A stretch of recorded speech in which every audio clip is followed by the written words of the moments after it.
খাবার খাওয়ার সাথে সাথে যদি শুয়ে পড়েন বা বেডে চলে যান, সেটা কিন্তু আপনার হজমকে অনেকখানি দুর্বল করে ফেলবে। কেননা খাবার খাওয়ার পরে গ্র্যাভিটির কারণে সেই খাবারটা আসলে স্টমাক থেকে আস্তে আস্তে পরিপাকতন্ত্রের দিকে যাওয়া প্রয়োজন।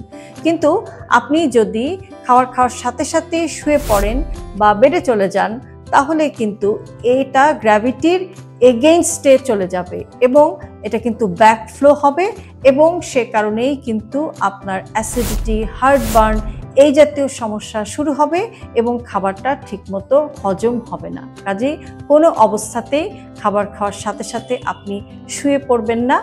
আপনি চেষ্টা করবেন যে খাবার খাওয়ার সাথে সাথে একটু ঘরে হাঁটাহাঁটি করতে, বা 5 থেকে 10 মিনিটও যদি আপনি একটু হালকা হাঁটাহাঁটি করতে পারেন, তাহলে খাবারটা ভালো মতো হজমও হবে এবং আপনি স্বস্তি অনুভব করবেন।